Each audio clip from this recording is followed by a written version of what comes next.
Hello everybody and welcome back to Robert's Reviews. Today, we are going over another MCU show. This one is probably my favorite show that the MCU has ever put out. It's a little different than most other Marvel shows in the fact that it's super bloody and amazing. This is a show that I wasn't necessarily looking forward to when I started watching it, but I was like, I have to, so I'll watch it.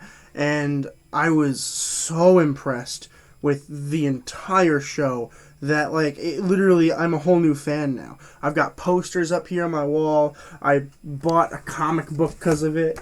I'm in love with The Punisher.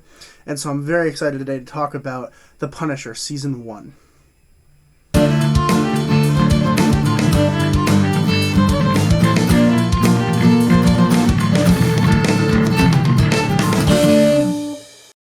The Punisher Season 1 was released in 2017, and it is so good. So for those of you who don't know, essentially it follows Daredevil Season 2, right? Because in Daredevil Season 2, as I mentioned on the channel, if you want to check out that review, it is already on the channel. In the first half of that season, we meet the Punisher, and he's super cool, played by Jon Bernthal, and really unique in a character, right? He just comes in, guns hot, shooting down people, and we learn in the third or fourth episode that he's doing it because his family was killed by a bunch of people, and he believes it was the Irish. So he is murdering all the Irish in Daredevil Season 2. And essentially, we pick up right after that, right? Because he gets blown up on a boat, and so everyone but Karen thinks he's dead, right? So he grows a beard and gets longer hair, and he calls himself Pete Castiglione. And he, basically, what he does is he works at a deconstruction site. So he's breaking down walls and stuff with a hammer every day, day by day, and then he goes back to his one-bedroom apartment to sleep. That's it. Every day. But he gets into some trouble because some people are picking on some kid, and he gets upset, so he starts beating on them, and he becomes the Punisher again. And he's like, you know what, I gotta figure something out. And then he realizes that the Irish weren't the ones that killed his family. So he goes on a manhunt trying to figure out who killed his family. And I'm not going to tell you who killed his family because it's a huge plot twist, and I want you to watch the show to find out. Okay, watch the show to find out. It's insane. And it's 13 episodes, really not too long, and it really comes back full circle from the beginning of the show to the end of the show. You don't need to have watched Daredevil to watch it. I recommend doing it because there's a character that you'd like to know about, but it's not a huge deal if you don't.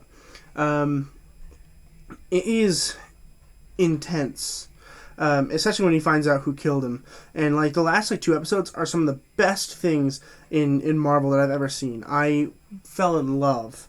I really did. I mean, I even fell in love so much as to get my phone case. My phone case right now is Stan Lee, but it's got a Punisher. It's got a Punisher pop socket. It really is fantastic, and I recommend it for anyone who likes Marvel, anyone who likes action really in general. This is for you. This is for you. I highly recommend checking this one out. I'd like to go over more plot points, but I really don't think I can without spoiling things. So I'm not going to, and I want to make a spoiler review, but I don't want to spoil it for those of you who haven't seen it yet. So if you haven't seen it yet, please go watch it. This is a non-spoiler review, but it's important that you watch the show because it's so fantastic. It is on Netflix, so if you have Netflix, you can watch it without any extra cost. Would recommend. There are 2 seasons. This is the first one. The second season review will come out probably in, probably April or May. Let's talk about the acting, because the acting is superb in this show. So first, we have Jon Bernthal as Frank Castle, Pete Castiglione, and the Punisher, depending on what part of the show you're watching. So Jon Bernthal is so perfect for this. He literally has said in an interview that it's in his bones, and it's so cool. And then after Season 2 got canceled, he was like, I'm totally into coming back. I like the Punisher a lot. So I'm hoping we see him again, because he is the best Punisher. I haven't seen the other movies, mainly because I've heard they're bad representations, and so I don't want to. I will watch them in the future, mainly because I can review them, but I have not, as of right now, seen them. But Jon Bernthal, there's no chance that somebody else beats Jon Bernthal in this. He is perfect. I loved him so much in this show, and I'm excited to watch more from him. I've got a movie coming up sometime this year with him in it. There's a movie coming out in a couple months, I think, with him in it that I'm not going to watch because it's a prequel to The Sopranos, and I didn't see The Sopranos, so I'm not going to want to watch that. So we'll see. But there is another movie coming out with him in it, and I'm really excited to watch that one as well. Amber Rose Reva as Dina Madani. So Dina Madani is a new character to the MCU, and she is a cop. And she basically is trying to figure out what's going on with Frank Castle. She's like, oh, this is a person, like, he's the Punisher, he can't be dead. And they see him on a tape, so they're like, oh, he's definitely not dead. And she's really interesting. I didn't really like her that much in the beginning of Season 1, but as we progressed through Season 1, and you got to know the character more, and like the fact that she's just hell-bent on finding Frank Castle, not necessarily because she wants to be famous from catching him or anything like that, but just because she's genuinely interested in who this person is and why he's doing the stuff that he's doing. She's really, really cool. I like her a lot. Season 2 Madani is even better, in my opinion. I really liked Dina Madani in Season 1, though. Mainly because she's technically a quote-unquote bad guy, but, like, not really. Because, she's a cop. And Frank's doing things that are awful, but for good reasons. And so it's interesting to find that balance between, do you do the good thing for the people, but might be a bad thing for him, even though he might be doing something good that's something bad for good. It's the same thing with Daredevil. It follows that same theme of, like, he's a lawyer, but he also does crime at night, so does it make him a bad guy or a good guy?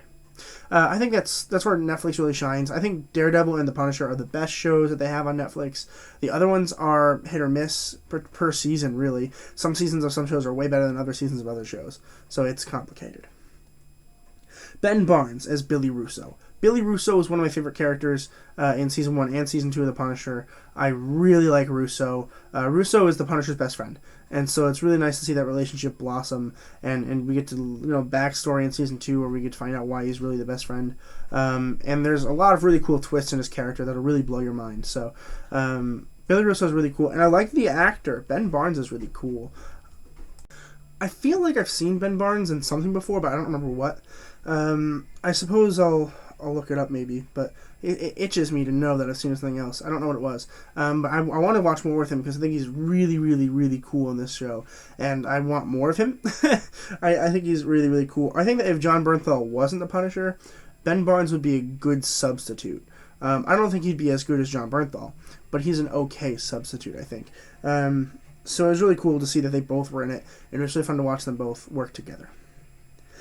Eben Moss Bachrach as Micro. That's a hard name to pronounce and say. So Micro is like the other really good guy in this show. He basically teams up with Frank Castle, and he had to fake his death basically because he got shot, and then he moved to a secure location because he has this video that shows the Punisher and other people from the army or whatever being very bad across seas, and he had the video, and the government basically said nope, and then he killed him. Or so they thought.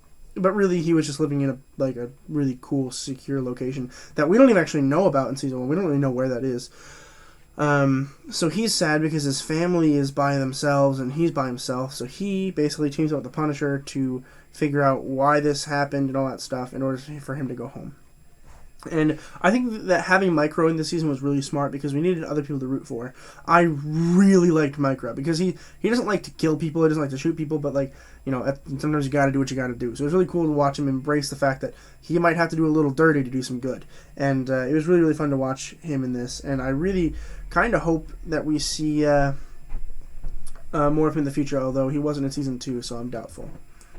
Paul Schultz as William Rollins. That's hard. There's so many dashes on my page right here. I'm not going to show you because it's got other things on it, but there's a lot of dashes. It's hard to read. But Paul Schultz is William Rollins, and he's basically the guy that's in charge of all of the bad things that the government's been doing, and you find out pretty early, so it's not a spoiler. And he's the main bad guy of the show until you figure out who the second bad guy is, and it'll blow your freaking mind. It's intense.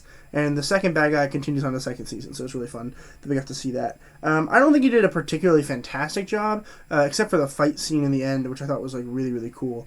I don't think it was necessarily the perfect casting, but I think it was good for what it was, which was just a bad guy. This all being said, obviously, y'all know what I'm going to do with The Punisher Season 1. I'm going to go ahead and slap an A+ on that.